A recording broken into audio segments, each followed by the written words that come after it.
Je viens d'entendre l'exposé de notre ami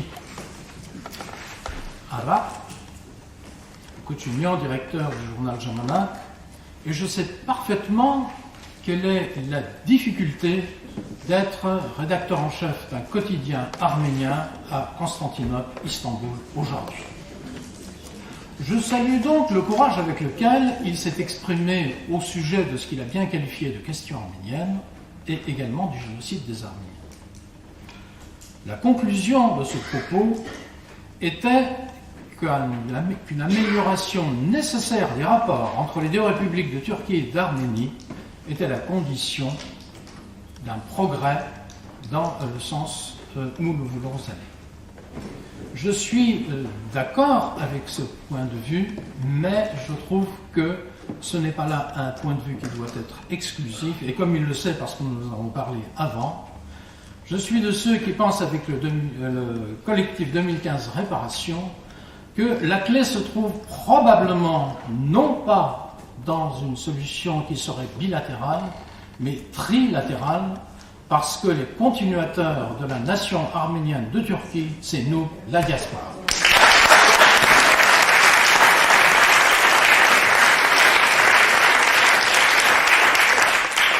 Cela dit, je sais que le temps est compté, je voudrais dire 4 choses. Aussi rapidement que possible, vous m'arrêterez dès que je serai indiscipliné. Voilà. D'abord un point d'histoire, 2 mots sur le déni de justice, ensuite on parlera de la justice et de la réparation, c'est quand même le sujet du jour, et enfin des implications qui en découlent. 2 mots pour faire un point d'histoire. L'extermination des Arméniens, il faut employer les mots qu'il faut, de même qu'on emploie le mot génocide pour qualifier 1915-16, s'étale sur une période historique extrêmement courte, 20 ans. 20 ans ont suffi à l'État turc, qu'il soit ottoman ou pas, pour se débarrasser du peuple arménien, c'est-à-dire des habitants antiques de l'Asie mineure. 1894, 16, les premiers grands massacres, il y en a eu d'autres avant, bien entendu, l'histoire est riche de ce genre d'événements. 1909, le massacre de Cilicie. 1915-16, l'épisode qui est qualifié tout à fait légitimement de génocide. 20 ans qui aboutissent à l'extermination des Arméniens. Et si l'on veut aborder cette question, nous pensons que non seulement il faut parler de génocide, ce qui est le terme qui s'applique aux événements de la Grande Guerre, bien entendu, événements organisés, orchestrés par le comité Union et Progrès, qui détient l'essentiel du pouvoir dans cette Turquie à cette époque, mais il faut parler du résultat. Le résultat, ce n'est pas que le génocide de 1915 et ce qu'il a causé. Le résultat, c'est une longue extermination des Arméniens, voilà, qui a commencé 20 ans plus tôt et qui s'est achevée un peu plus tard. Alors, si l'on fait la chronologie, il faut la poursuivre au-delà de 1915-16 et y ajouter évidemment le fait que, à partir des massacres de masse, on est passé à un génocide et ensuite on a atteint le stade du négationnisme qui est le stade actuel et entre-temps, bien sûr, la dictature kémaliste a consolidé les acquis du crime par les dénationalisations en masse et par l'expulsion des rescapés. La question qu'il faut traiter est donc celle de l'extermination d'un peuple dans sa patrie. Nous reviendrons sur cette question. Je vais être rapide. Le déni de justice. Ces événements ont eu lieu. Les événements précédents, les grands massacres dits hamidiens, n'ont pas été réparés. En 1909, les Arméniens, dans la tragédie qu'ils vivaient, ont dû se réjouir qu'ils avaient la possibilité de venir en aide aux rescapés de Cilicie. Vous imaginez. Avant, c'était impensable même de venir en aide aux victimes d'un massacre. Mais vous savez aussi que ces massacres de Cilicie en 1909 peuvent être parfaitement et légitimement interprétés par l'historien comme étant une sorte de répétition générale avant ce qui s'est passé en 1915-16. Il y a une parenté entre ces deux événements, et les Arméniens ne s'y sont pas trompés, parce que, en langue arménienne, le nom qui a été donné au massacre de Cilicie par un publiciste célèbre, c'est Medzirel, le grand crime, et c'est ce nom qui a été repris par la suite par l'ensemble des Arméniens pour désigner le génocide, c'est-à-dire 1915-16, Medzirel, le grand crime, et non pas, évidemment, la catastrophe. Le déni de justice a été immédiat. Évidemment, il y a la déclaration des Alliés du 24 mai 1915, dont tous les livres parlent aujourd'hui. C'est une belle déclaration, très belle. Elle parle même de crimes de lèse-humanité ou contre l'humanité et la civilisation. Cela n'a pas empêché, évidemment, les mêmes Alliés, l'entente, d'oublier le contenu de cette déclaration. Et bien que dans ce traité de Sèvres signé en 1920, très tardivement, le dernier des traités de paix qui a été signé après la Grande Guerre, l'article 230 du chapitre 7 qui traite des sanctions disent qu'il faut réunir un tribunal international pour juger tous les criminels qui se sont rendus coupables de ces massacres. Vous le savez bien, ce traité n'a pas été appliqué. Ce tribunal international n'a pas été réuni, convoqué, n'a pas jugé le crime. Ceux entre les mains desquels se trouvait la victoire, les mêmes puissances de l'entente, les mêmes alliés, ont signé en 1923 le traité de Lausanne, dont il a été question tout à l'heure. Et ce traité de Lausanne, non seulement, évidemment, ne fait même pas mention du nom des Arméniens, mais a en lui une monstruosité qu'il est tout à fait important ici, évidemment, de mettre en avant. Ce traité déclare une amnistie pour tous les crimes qui ont été commis entre 1914 et 1923. C'était l'exigence des négociateurs turcs, c'est les futurs républicains, bien sûr, ce sont les kémanistes. Cette exigence a été acceptée par ceux qui avaient vaincu la Turquie, par ceux qui avaient parlé au nom de l'humanité et de la civilisation, dans une honte qu'ils n'ont pas eu de mal à dissimuler. Le déni de justice, donc, ne vient pas que de la Turquie. Le déni de justice vient également du monde auquel les Arméniens avaient fait confiance. Justice et réparation. Alors, à la conférence de la paix en 1919, la délégation mixte qui représentait les Arméniens, il y avait une délégation de la République qui s'était constituée au Caucase en 1918, et puis la délégation nationale arménienne qui avait été constituée par le Catholicos de tous les Arméniens, donc cette délégation mixte, a présenté un tableau approximatif des réparations et indemnités, etc. C'est le titre de cet opuscule. Alors c'est un opuscule imprimé, c'est-à-dire ce ne sont pas des paroles, c'est un document qui a été mis à la table des négociations, comme ça, j'allais dire par fantaisie, en tous les cas, il faut le savoir. Un chiffrage rapide de ce qu'avait coûté à la nation arménienne le génocide de 1915-16, également les dégâts qui avaient été commis par les incursions turques dans le Caucase, dans les ex-territoires russes, a été chiffré à l'époque à 19 milliards 130 millions 992 000 francs. Des francs or. Donc c'est un chiffre colossal, bien entendu, et qui pourtant est très loin de la réalité. Je dis ça uniquement à titre documentaire, car aujourd'hui qu'il faut parler de justice et de réparation, car il n'y a pas d'autre réponse à apporter à un quelconque génocide.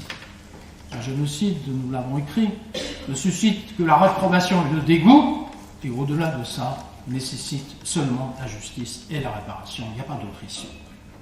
Alors, dans ces circonstances-là, nous sommes, 100 ans après, obligés de tout réévaluer. Et bien entendu, la première évaluation que la délégation arménienne avait faite reposait surtout sur le décompte des vies perdues. Les vies, quand il s'agit de réparer, ont un prix. Les vies s'indemnisent. En 2004, nous avons formé le collectif 2015 Réparation à Paris. Pour reprendre cette question, nous pensions, et nous pensons toujours, que la question arménienne, qu'il ne faut pas dissocier du génocide des Arméniens, contrairement à ce que certains font, que cette question arménienne doit être reposée dans sa complexité et dans sa nature authentique et véritable. Mais en quoi consiste la question arménienne? Il faut quand même peut-être s'interroger là-dessus. C'est quoi la question arménienne? Pourquoi il y avait dans la grande question d'Orient, qui a évidemment, on en a parlé l'autre jour, qui a évidemment animé toutes les chancelleries occidentales pendant le XIXe siècle et jusqu'à la Grande Guerre, pourquoi y avait-il un volet qui s'appelait la question arménienne? La question arménienne, c'est le droit qui est consenti ou qui n'est pas consenti à un peuple, les Arméniens, de vivre dignement dans leur patrie. C'est pas autre chose la question arménienne. C'est ni une question d'indépendance, ni une question d'insurrection, ni même une question purement sociale ou purement économique. C'est une question complètement fondamentale. Vous avez le droit d'être ou de ne pas être. Premièrement, vous avez le droit d'être ou de ne pas être chez vous. Deuxièmement, c'est ce droit que la Turquie a refusé aux Arméniens. Alors, nous avons dit, pour parler réparation, il faut avant tout analyser la situation. Analyser la situation, ça consiste, c'est la première chose à faire, à analyser le préjudice. Nous avons donc tenté d'analyser le préjudice, et sans aller très loin dans les détails, je vais vous dire simplement qu'il y a plusieurs sortes de préjudices, mais un préjudice dont on ne parle pas souvent, c'est le préjudice politique. Du moment qu'une nation, car les Arméniens étaient reconnus comme étant une nation constitutive de l'Empire ottoman, millet en Turquie, du moment qu'une nation doit être rayée de la carte, bien entendu, elle perd donc tous les droits qu'elle avait, non seulement le droit de vivre, mais les droits politiques à travers lesquels s'exprimait sa vie quotidienne, sa vie intellectuelle, sa vie culturelle, etc., etc., et même sa vie religieuse.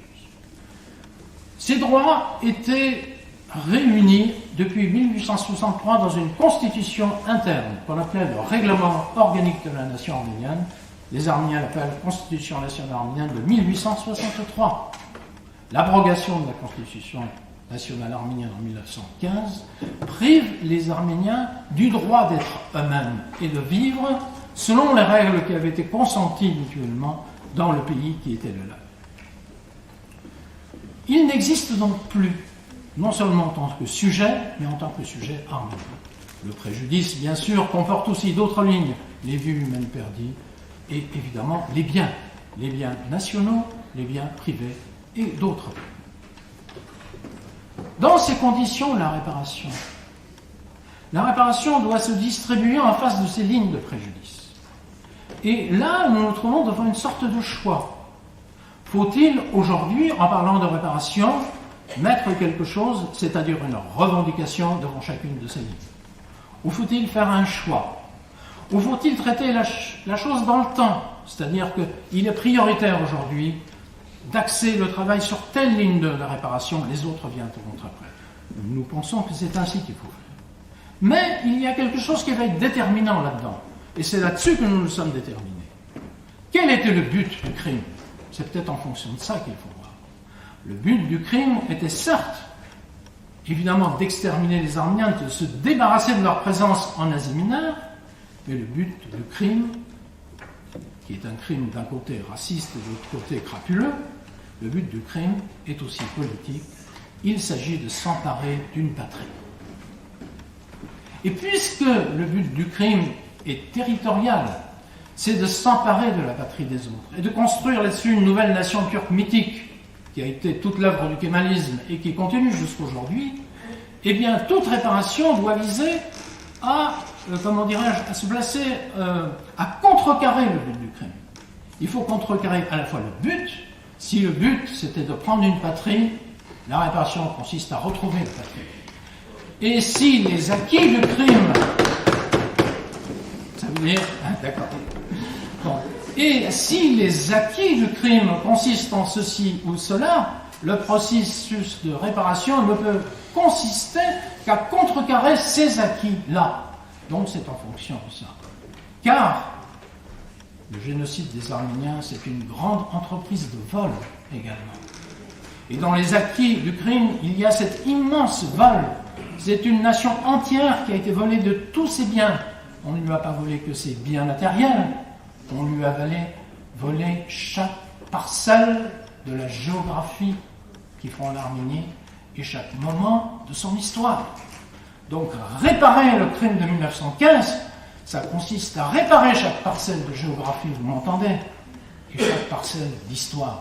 Ce qui veut dire que vous comprenez tout de suite pourquoi, parmi toutes les lignes de réparation, nous en avons choisi une pour être la première, c'est la revendication concernant la restitution des biens arméniens nationaux et la réparation qui va avec. Pourquoi? Parce que les biens arméniens nationaux, ce sont tous les monastères, ce sont toutes les églises, les chapelles, les écoles, les cimetières, enfin bref, tout ce qui fait un pays et tout ce qui fait une histoire. Or, c'est ça qu'on a voulu détruire.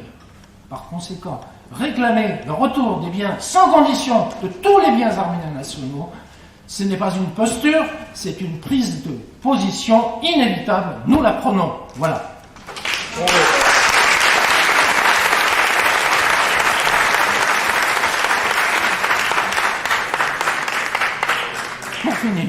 Pour finir, vous savez qu'il n'y a pas très longtemps, donc le 13 avril 2015, le collectif, avec l'organisation Terre-Culture, peu importe, mais on accorde finalement avec vous tous, parce que je le vois bien, nous ne faisons qu'être le porte-parole de nos sentiments communs, vous le savez, a publié une demande de réparation et de restitution des biens arméniens nationaux et autres monuments arméniens adressés à la Turquie. Alors je ne vais pas vous lire la demande, elle est sur Internet, mais je vais vous lire le passage qui fait allusion à ce dont je viens de parler. Nous demandons à la République de Turquie la restitution intégrale des biens nationaux arméniens confisqués.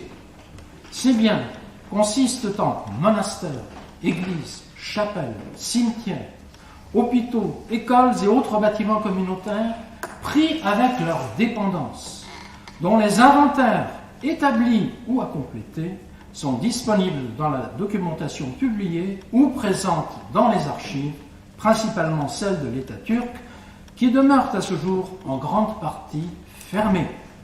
Ceux-ci, c'est-à-dire ces biens, s'entendent meubles compris, objets d'art et manuscrits notamment. C'est tout ce que je vous lis là-dessus.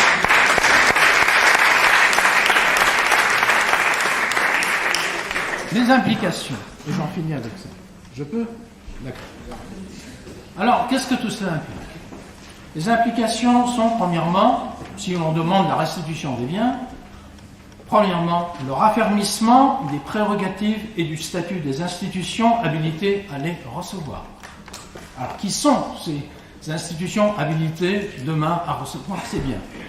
Eh bien, nous avons fait un choix qui n'est pas totalement arbitraire, même s'il n'est pas totalement parfait, j'en conviens. Nous avons dit, les biens doivent être restitués pour être inscrits au nom du patriarcat arménien de Constantinople, parce que c'est l'institution unique et phare qui représente les Arméniens en Turquie depuis plusieurs centaines d'années et aujourd'hui encore. Mais raffermir les prérogatives et le statut, ça veut dire que le patriarcat, d'une façon ou d'une autre, peut-être à l'occasion de ceci, doit retrouver le statut qui était le sien, qu'il n'a plus, et raffermir ces prérogatives qui ont été en grande partie supprimées. En effet, c'est dans le cadre de la Constitution nationale arménienne, supprimée en 1915, rétablie mais suspendue depuis, que le patriarcat arménien pouvait exercer toutes ses prérogatives. Aujourd'hui, si vous interrogez le vicaire patriarcal et vous lui dites quel est le statut du patriarcat arménien de Constantinople, il répond il n'en a pas. Et pourtant, je suis là, j'existe. Donc, il a un statut tout en n'en pas. Et si on lui pose la question, car on l'a fait, bien entendu, ne parlons pas en l'air, est-ce que la Constitution nationale arménienne existe toujours? Il répond, elle est suspendue, et cependant elle existe. Ces ambiguïtés sont tout à fait propres à ce qui peut se passer dans un État comme la Turquie, mais les temps modernes ne souffrent plus ce genre de choses. La deuxième chose qui est impliquée par ce qu'on vient de dire, c'est le dédommagement des tiers. Il y a eu des lois, évidemment, pour la confiscation des biens arméniens, dits abandonnés, comme l'a dit si bien le Catholicos, et il y a eu des lois pour leur redistribution. Jusque dans les années assez récentes, on redistribuait encore des terres arméniennes, qu'il s'agisse de terres provenant de biens nationaux ou de biens privés. Bien. Il faut dédommager les tiers. Mais c'est l'État qui doit dédommager les tiers. Évidemment, ce n'est pas nous. Et la troisième implication qui en découle, c'est la réparation des dommages et des destructions. Car j'aime nos ruines, bien sûr, et je serais content qu'on me rende une ruine, mais celui qui a mis cette chose en ruine doit payer pour que cette ruine redevienne ce qu'elle a été. Voilà.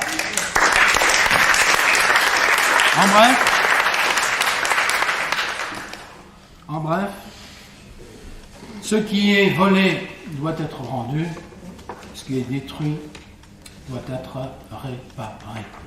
Et ce qu'il faut réparer, c'est le pays, d'où la distinction entre réparation et indemnisation.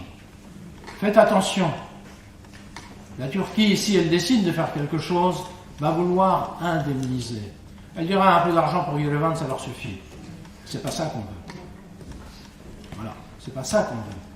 Nous, on veut rétablir, là où s'est déroulée l'histoire depuis 3 millénaires, les ancrages qui permettront de dire aux Arméniens, nous sommes là, aujourd'hui, revenus, comme nous étions là hier.